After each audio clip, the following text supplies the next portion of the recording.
기도드리겠습니다.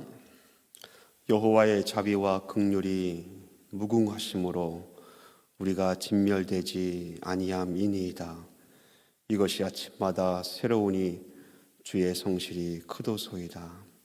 하나님 아버지, 하나님의 사랑과 하나님의 은혜가 없었더라면 하루하루를 살기가 힘든 것이 우리 연약한 인간의 모습입니다.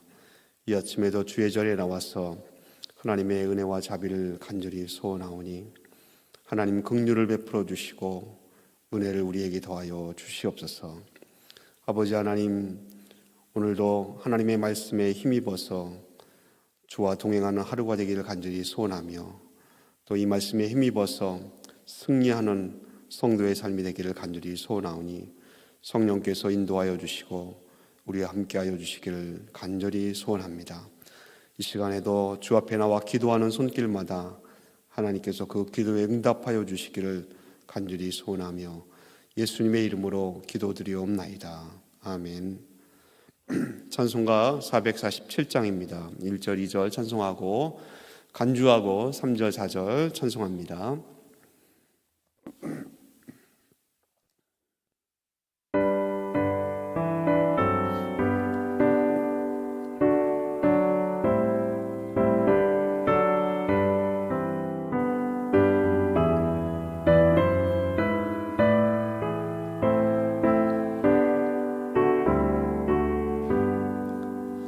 이 세상 끝날까지 주 섬겨 살리니 내 친구 되신 주여 늘 함께 하소서.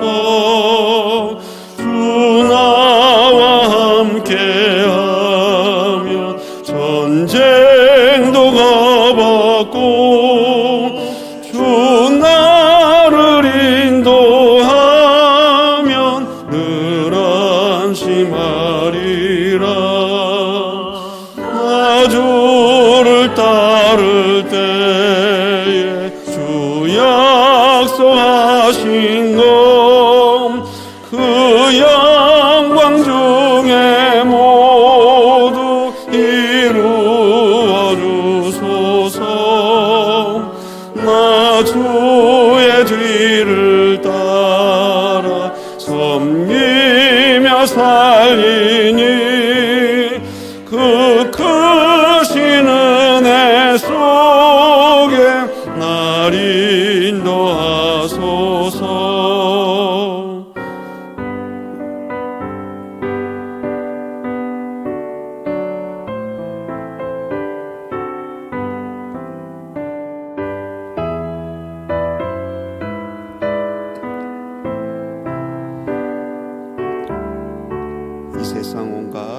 이 세상 온갖 시험 내 마음을 흔들고 착한 원수들이 안팎에 있으나 주 나를 돌보시사 내 방패 되시고 내 옆에 계신 것을 늘 알게 하소서.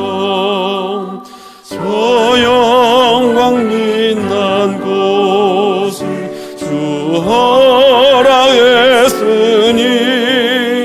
그 허락하신 곳을 늘 사모합니다. 끝까지 쉬지 않고 주 따라가리니 주 넓은 사랑으로 늘 인도하소서. 아멘. 함께 나눌 말씀은 창세기 24장 1절로 9절 말씀입니다. 창세기 24장 1절로 9절 다 같이 함께 봉독하겠습니다. 아브라함이 나이가 많아 늙었고 여호와께서 그에게 범사의 복을 주셨더라. 아브라함이 자기 집 모든 소유를 맡은 늙은 종에게 이르되 청하건대 내 허벅지 밑에 네 손을 넣으라. 내가 너에게 하늘의 하나님 땅의 하나님이신 여호와를 가리켜 맹세하게 하노니 너는 내가 거주하는 이 지방 가나안 족속의 땅 중에서 내 아들을 위하여 아내를 택하지 말고 내 고향 내 족속에게로 가서 내 아들 이삭을 위하여 아내를 택하라. 종이 이르되 여자가 나를 따라 이 땅으로 오려고 하지 아니하거든 내가 주인의 아들을 주인이 나오신 땅으로 인도하여 돌아가리이까. 아브라함이 그에게 이르되 내 아들을 그리로 데리고 돌아가지 아니하도록 하라. 하늘의 하나님 여호와께서 나를 내 아버지의 집과 내 고향 땅에서 떠나게 하시고 내게 말씀하시며 내게 맹세하여 이르시기를 이 땅을 네 씨에게 주리라 하셨으니 그가 그 사자를 너보다 앞서 보내실지라 네가 거기서 내 아들을 위하여 아내를 택할지니라. 만일 여자가 너를 따라오려고 하지 아니하면 나의 이 맹세가 너와 상관이 없나니 오직 내 아들을 데리고 그리로 가지 말지니라. 그 종이 이에 그의 주인 아브라함의 허벅지 아래에 손을 넣고 이 일에 대하여 그에게 맹세하였더라. 아멘. 오늘 창세기 24장을 통하여서 하나님이 주시는 그런 은혜가 있기를 간절히 소원합니다. 오늘 본문 말씀 1절에 보니까 아브라함이 나이가 많이 늙었다라고 이렇게 기록하고 있습니다. 얼마나 됐길래 아브라함이 늙었다라고 이렇게 성경이 표현하는 것을 잠깐 살펴보면 창세기 21장 5절에 보면 아브라함이 이삭을 낳았을 때 그때의 나이가 100세가 되었다라고 이렇게 기록하고 있습니다. 그리고 나서 창세기 23장 1절에 보면 사라가 죽었을 때의 나이가 127세로 기록되어 있습니다. 그럼 아브라함이 10살이 더 많기 때문에 합해 보면 사라가 죽었을 때의 아브라함의 나이가 137세입니다.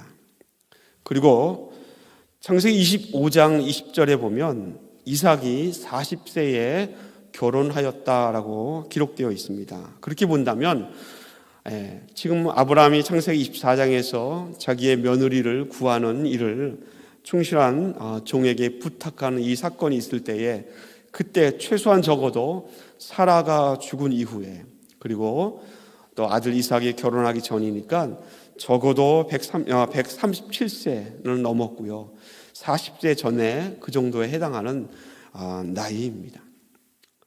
그런 한 140세를 바라보는 아브라함에게 있어서 가장 시급한 것이 무엇일까를 오늘 본문을 통하여서 우리가 살펴볼 수 있습니다. 내 인생이 점점점 이제 다하여서 하나님 곁으로 갈 때가 되었다고 한다면 여러분은 무엇을 가장 먼저 생각하고 가장 염려하고 걱정하겠습니까?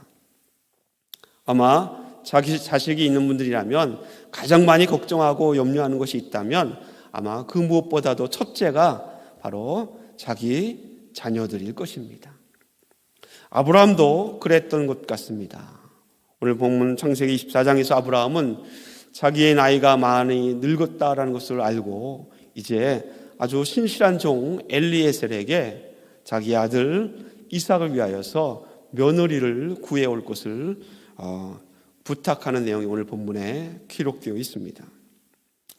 오늘 본문에 보니까 2절과 9절 말씀에 개역개정 성경에서는 내 허벅지 밑에 손을 넣으라 그리고 맹세하라 이렇게 종에게 부탁하고 있지만 옛날 개역 한글 성경에 보면 그것이 환도뼈 밑에 이렇게 번역되어 있습니다. 그러나 히브리 성경에는 원어에는 에레커라고 되어 있는데 이것은 사타구니라고 이렇게 직역할 수 있습니다. 다시 말하면 고대 근동아시아 메소포타미아 지역에서는 사타구니 밑에 손을 넣고 하는 그 약속, 그 맹세가 아주 중요하고 결코 반드시 지켜야 하는 그런 약속이나 맹세를 할 때에 그렇게 했다라는 것입니다. 그럼 아브라함과 지금 아브라함의 충실한 종 엘리에셀과 허벅지 밑에 손을 넣고 이 약속을 하라라고 하는 것은 그 약속이 정말 중요하다라는 것입니다. 중요한 약속이기 때문에 반드시 지켜야 한다라고 그렇게 아브라함이 부탁하고 있는 것입니다. 아브라함과 또 충실한 늙은 종 엘리에셀이 약속한 내용이 무엇입니까? 아브라함이 한 집안의 며느리를 구해오라라는 것입니다. 사라가 죽은 이후에 그 집안의 어머니 역할을 맡아야 할 사람이 아들 이삭의 혼처입니다. 아내 아닙니까? 이삭에게는 인생의 반려자이며 아브라함 가문에게 있어서는 다음 세대를 담당해야 할 어머니와 같은 역할을 할 사람이 바로 이삭의 아내입니다. 그 사람을 구해오라라는 것입니다. 이런 육신적인 그러한 필요뿐만 아니라 영적으로 본다면 하나님이 아브라함을 통하여 하셨던 약속, 그 언약을 이어갈 후사를 낳을 사람을 구해오라라는 것입니다. 정말로 중요한 사람이 아닐 수 없습니다. 아브라함은 이삭의 혼처를 구하는 것이 단순하게 육신적인 그런 필요뿐만 아니라 하나님의 약속을 이어갈 그런 후사를 구하는 사람, 얻을 수 있는 아내, 이삭의 아내를 구하기 위해서 충실한 종에게 부탁하고 또 맹세까지 하고 있는 것입니다. 오늘 본문을 읽다 보면 아브라함이 그의 종에게 부탁하고 있는 며느리의 조건이 되는 내용들이 결코 쉽지 않다라는 것을 우리가 알 수 있습니다. 일단 며느리를 구하는 첫 번째 조건은요, 가나안 땅에 있는 사람, 살고 있는 사람, 가나안 족속의 딸은 안 된다라는 것입니다. 왜 이런 조건을 내걸었습니까? 이스라엘의 아브라함 때뿐만 아니라 그 후에 아브라함의 후손들이 저지른 그런 많은 여러 가지 죄들을 짚어본다면 가나안 족속들, 우상을 섬기는 사람과 결혼했을 때에 이스라엘 남자들이 얼마나 어려운 가운데, 또 이스라엘 백성이 얼마나 어려운 가운데 빠지는지 성경이 우리에게 충분하게 우리에게 증거하고 있습니다. 그래서 그런지 아브라함도 가나안 족속, 우상을 섬기고 있는 이 땅의 여인으로부터 자기의 며느리를 구하기를 원치 않았습니다. 그래서 아브라함의 고향, 또 아브라함의 친척들, 족속들 중에서 여인을 구해올 것을 종에게 부탁합니다. 그런데 한 가지 문제가 있었습니다. 만약 여인이 따라오지 않겠다면 어떻게 하겠냐라는 것입니다. 그러면 이삭을 다시금 데리고 와서 아브라함의 고향에 데려가서 결혼시켜야 합니까? 라고 그렇게 종이 묻습니다. 그때 아브라함의 대답을 우리가 성경을 통해서 볼 수 있습니다. 근데 그때 아브라함의 대답에서 아브라함의 믿음의 모습을 우리가 확인할 수 있습니다. 아브라함의 대답은 단호하게 안 된다라는 것입니다. 그 여인이 따라오지 않는다고 해서 내 아들 이삭을 아브라함의 고향으로 데려갈 수 없다라는 것입니다. 그러면서 아브라함 대답이 오늘 본문 말씀 7절에 표현되어 있습니다. 7절에 보니까 이렇게 아브라함이 기록하고 있습니다. 여호와께서 나를 내 아버지의 집과 내 고향 땅에서 떠나게 하셨다라는 것입니다. 내게 말씀하시며 내게 맹세하여 이르시기를, 하나님이 아브라함과 하였던 약속을 맹세라고 언급하고 있습니다. 그러고 나서 중반절 이후에 이렇게 표현합니다. 이 땅을 내 씨에게 주리라 하셨으니, 지금 아브라함이 살고 있는 이 땅, 그 가나안 땅을 아브라함뿐만 아니라 그 후손들에게 주기로 하나님이 약속하셨다라는 것입니다. 그리고 그랬으므로 이삭을 고향 땅에 보내서 결혼시키지 않는다라는 것입니다.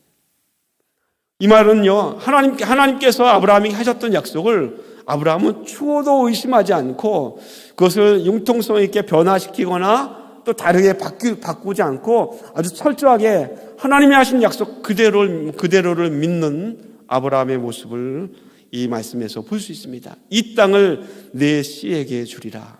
그렇기 때문에 하나님께서 혼처를 구하기 위해서 고향 땅에 종 엘리에셀을 보낼 때 너가 가기 이미 그 전에 하나님께서 여호와의 사자를 너보다 앞서 보내서 적당한 사람을 하나님께서 정하실 것이다 라는 그 믿음까지 아브라함이 종에게 말하고 있습니다. 여러분, 아브라함의 믿음, 이 믿음을 통하여서 우리가 이 아침에 기도의 제목을 발견하고 또 아브라함의 믿음의 모습을 통하여서 우리의 믿음을 다시 한번 확인할 수 있었으면 좋겠습니다. 하나님께서 말씀하셨다라는 것을 아브라함은 분명히 믿고요, 하나님이 약속하신 것을 추호도 의심하지 않고 완전히 신뢰하고 있는 아브라함의 모습을 볼 수 있습니다. 우리는 창세기를 통하여서 창세기 12장부터 아브라함에 얽힌 이야기들을 계속 묵상해 오면서 아브라함이 때로는 실수도 하고 또 과오도 저지르고 죄도 저질렀음을 잘 알고 있습니다. 그러나 하나님께서 약속하신 아들을 백수에 주고 또 하나님께서 모리아 산에 이삭을 바치는 사건을 통하여서 아브라함에게 좀 더 확신을 주십니다. 이런 모든 일을 겪으면서 아브라함이 하나님에 대한 믿음이 점점점 확고한 믿음으로 바뀌어 있다라는 것을 우리가 본문을 통하여서 확인할 수 있습니다. 하나님이 이 땅에 있는 이 땅에서 우리의 후손들을 하나님께서 번성시킨다고 약속하셨으니 굳이 고향 땅에 내 아들을 결혼시키러 보낼 필요가 없다라는 것입니다. 여기에 있으면 여기에 하나님이 적당한 며느리를 주실 것이다라고 확신하고 있는 것입니다. 한번 하나님이 하신 말씀을 믿었으면 그 하나님의 믿음대로 이루어질 것이다라고 확인하는 믿음, 확신하는 믿음, 신뢰하는 믿음, 조금도 의심하지 않은 믿음이 저와 여러분 모두에게 있기를 예수님의 이름으로 간절히 부탁을 드립니다. 여러분, 새벽제대에 나와서 기도하지 않습니까? 그렇다면 내가 믿고 기도하면 그 믿음대로 이루어질 것을 믿고 하나님 앞에 간구할 수 있는 우리 모두가 되기를 간절히 소원합니다. 야고보서 1장 6절에 보니까 이렇게 성경에 말씀하고 있습니다. 오직 믿음으로 구하고 조금도 의심하지 말라. 의심하는 자는 바람에 밀려 요동하는 바다와 물결 같으니 이런 사람은 무엇이든지 죽게 얻기를 생각하지 말라라고 야고보서 1장 6절과 7절 말씀에 말씀하고 있습니다. 그렇다면 하나님께 나와 간구하여 믿음으로 기도하였다면 하나님께서 반드시 들어줄 것을 의심하지 않고 믿고 하나님 앞에 기도할 수 있는 저와 여러분 되기를 간절히 소원합니다. 또 한 가지 이 아브라함의 모습에서 우리가 배울 수 있는 것이 있다면 편한 것을 취하려고 하지 않고 힘들어도 믿음의 선택을 하는 아브라함의 모습을 볼 수 있습니다. 그냥 편하게 가나안 땅의 여인 중에서 하나님을 전하여서 하나님을 믿을 수 있는 여인을 구할 수 있는 방법이 없지 않아 있었을 것입니다. 그 방법을 취하지 않았습니다. 그리고 힘들게 저 멀리 있는 자기 고향 땅까지 사람을 보내서 그리고 그 사람을 구해서 이 땅까지 다시 데리고 오는 어려운 그런 선택을 합니다. 아브라함뿐만 아니라 그럼 결혼하기로 작정한 그 여인은 아브라함과 똑같은 결정을 해야 되지 않습니까? 나중에 보면 리브가가 이삭의 아내가 되기로 작정합니다. 그럼 리브가의 입장에서 본다면 리브가도 아브라함처럼 고향과 친척, 본토를 떠나야만 합니다. 그런 결단을 할 수 있는 여인을 구해오는 어려운 결정. 그 길은 결코 쉬운 결정이 아닙니다. 그럼에도 불구하고 힘들어도 믿음의 선택을 하는 아브라함, 그 아브라함의 믿음을 우리가 본받기를 원합니다.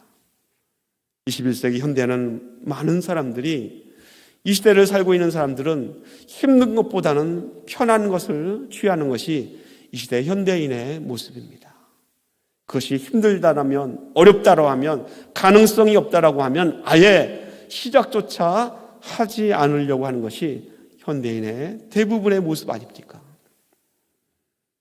그런데 믿음의 사람들은 때로는 힘들어도 그것이 하나님이 기뻐하시고 믿음의 길이라고 한다면 편하지 않고 어렵다 할지라도 그 길을 선택할 수 있는 것, 그것이 바로 믿음의 사람들, 믿음의 선택입니다. 오늘 이 말씀을 기억하면서 기도할 때에 사랑하는 성도 여러분, 우리의 기도 제목 가운데 하나님 앞에 하나님의 약속을 믿고 간구하고 또 믿고 구한 것은 반드시 이루어질 거로 믿는 저희를 되게 해달라고 여러분 기도할 때 기도 제목으로 삼았으면 좋겠습니다. 두 번째 기도 제목은 아브라함처럼 힘들어도 그것이 믿음의 길이라고 한다면 그 길을 취할 수 있고 그 길을 따라갈 수 있는 그런 믿음의 사람들 되시기로 여러분 결단하며 작정하는 기도의 제목들이 있었으면 좋겠습니다. 다 같이 기도하겠습니다. 오직 믿음으로 구하고 조금도 의심하지 말라라고 주님 말씀하셨습니다. 하나님 아버지, 저 먼 곳까지 이삭의 아내를 구하는 이 과정을 통하여서 아브라함의 믿음을 다시 한번 확인하게 됩니다. 아버지 하나님께서 아브라함이 하셨던 약속을 조금도 의심하지 않고 믿었던 아브라함처럼 하나님께서 우리에게 약속해 주시는 성경의 약속들을 조금도 의심하지 않고 믿고 믿음으로 받음으로 하나님 앞에 간구할 수 있는 저희를 되게 하여 주시옵소서. 이 시대에 힘들고 어려운 일은 취하지 않고 편한 것만 취하는 이 세상에서 하나님 아버지, 하나님의 백성 성도들은 때로는 것이 힘들지라도 어려울지라도 고난의 길이라 할지라도 그것이 하나님의 기뻐하시는 일이며 그것이 믿음의 선택이라고 한다면 그것을 취할 수 있고 그것을 선택할 수 있는 저희를 위하여 주시옵소서. 오늘도 주 앞에 나갑니다. 우리의 간구하는 기도에 하나님의 뜻이 이루어지게 하시고 하나님의 영광이 드러나게 하여 주시옵소서. 하나님 아버지, 특별히 중환가족들 가운데 질병으로 인하여서 고생하는 성도들이 있습니다. 주님 찾아가셔서 위로하여 주시옵소서. 하나님, 수술이 안전하게 이루어질 수 있도록 하나님께서 의사의 손길을 붙들어 주시며 치료하는 과정 가운데서 하나님 모든 아버지 하나님 약물과 모든 과정들이 하나님의 뜻 안에서 아버지 효과적으로 발휘하여서 치료하고 회복되어질 수 있도록 하나님 인도하여 주시옵소서. 특별히 아버지 하나님여, 우리 가운데 하나님 믿음이 연약해진 자가 있지 않습니까? 물질로 인하여 고난받는 자가 있지 않습니까? 아버지 여러 가지 삶의 문제로 인하여서 아버지 장벽에 막혀있는 자가 있지 않습니까? 하나님 찾아가셔서 위로해 주시고 막힌 것을 뚫어주시며 하나님의 은혜 가운데서 주님 바라볼 때에 믿음의 문을 열 때에 하나님께서 길을 열어주시는 놀라운 은혜의 길을 경험할 수 있도록 하나님 도와 주시옵소서. 오늘 하루도 주님 앞에 맡깁니다. 주님과 통행하게 하여 주시며 우리의 입술을 열 때에 복음을 전하는 전도의 입술이 되게 하여 주시며 이 일을 감당하는 선교사님들 그 발걸음들을 지켜주시고 능력으로 함께하여 주시옵소서. 모든 것 주님만 의지하며 예수 그리스도의 이름으로 감사하며 기도드리옵나이다. 아멘. 여러분, 간구하여 기도할 때에 여러분의 간구하는 그 기도가 믿음으로 구하고 의심이 하지 않는 그런 기도의 제목들이 되어서 하나님의 역사하시는 기도의 열매를 많이 거둘 수 있는 은혜가 있기를 예수님의 이름으로 간절히 축원을 드립니다. 우리 다 같이 합심하여 기도하겠습니다.